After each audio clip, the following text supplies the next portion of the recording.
yourself stuck in the middle of the sea, I'll sail the world to find you.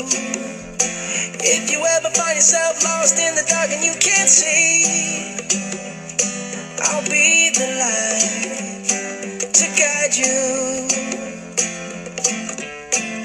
Find out what we're made of, when we are called to help our friends in need. You can count on me like 1, 2, 3, I'll be there.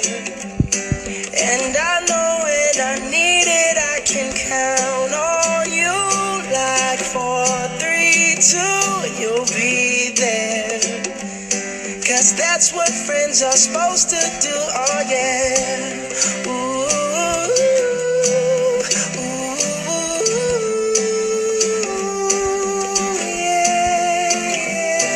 Hey kiddos, of all the years that this could happen, why did it have to be this one?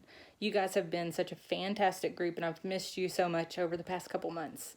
This time has really allowed me to reflect and realize that my favorite part of my job is hearing the stories that you share. So make sure that as you go to the high school, you continue to share those stories with your new teachers. Settle down, it'll all be clear. Don't pay no mind to the demons, they fill you with fear. Trouble it might drag you down. You get lost, you can always be found. Just know you're not alone. 'Cause I'm gonna make this place your home.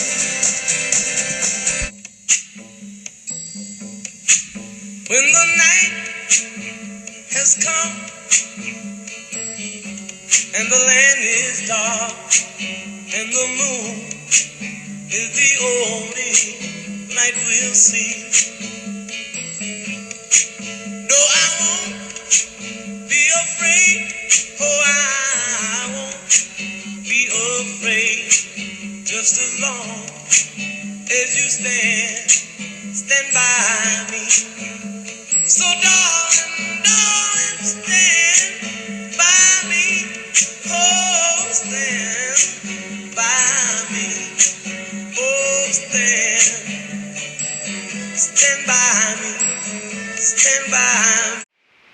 Hey guys, Miss Pittman here. I wrote you a little poem to help you remember 8th grade language arts. Ode to 8th grade. For the rest of your life, you will remember 8th grade, the time of the pandemic and the memories we made. Oh, 8th graders, you have come a long way. Can you remember your very first day? Sometimes it was crazy with the rotating and switching and not knowing where to go, but we figured it out and finally got in a flow.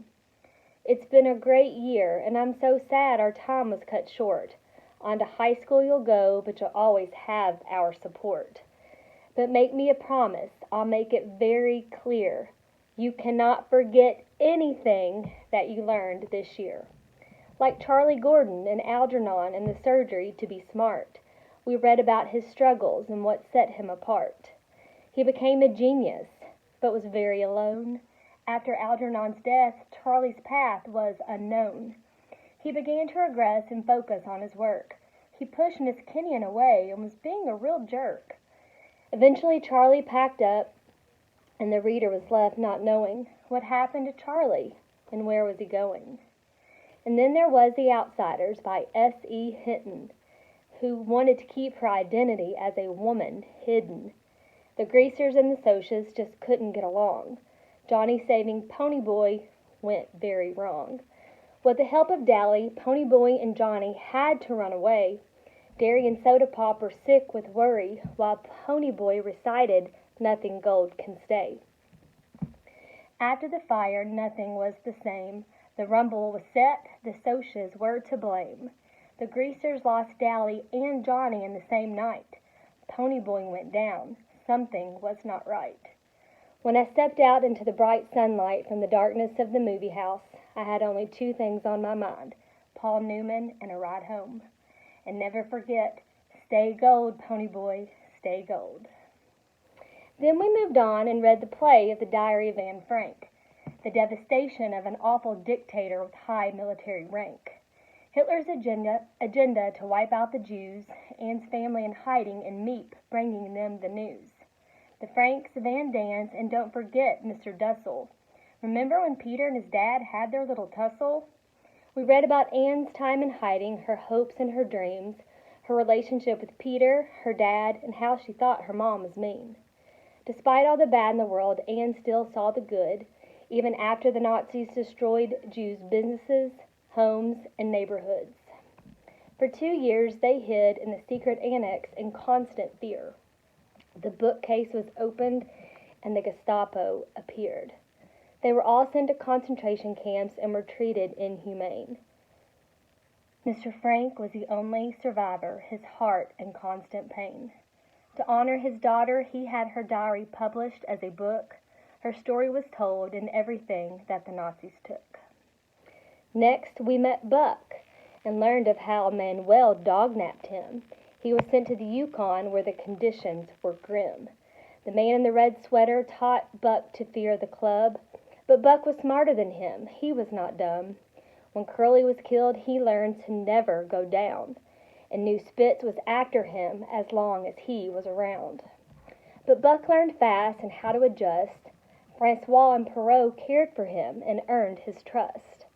A few owners later, with more miles and less food, Buck was trapped with people that didn't have a clue. Most of his teammates had died along the way. Buck, exhausted, refused to pull the sleigh. John Thornton stepped in and saved Buck's life. Thornton nursed him back to health, and Buck forgot his strife. Buck was happy with his new companion, but a call from the woods was pulling him. When Buck slept by the fire, he dreamed of ancestors past. Eventually, he answered the call and raced to the forest fast. Meeting his wolf friend, they ran through the trees, but his love of John Thornton would not let him be free. One day when Buck returned to camp, Thornton was dead. Buck's raging fury made all those responsible spill red. His reputation spread as the ghost dog with the wolves by his back. And finally, under the moonlight, he sang a song of the pack. Figurative language, verb moods, making inferences too, writing a hook, a thesis, we hope it sticks like glue. Map testing, flashbacks, and your favorite book talks. You must be thinking, wow, 8th grade really rocks. We love you, we'll miss you, we wish you the best. Remember, 8th grade is better than the rest. Might have a problem that you'll understand. We all need somebody to lean on. Lean on me when you're not strong, and I'll be your friend. I'll help you carry on, for it won't be long till I'm gonna need somebody to lean on. You just call on me, brother, when you need a hand. We all need somebody to lean on. I just might have a problem that you'll understand. We all need somebody to lean on.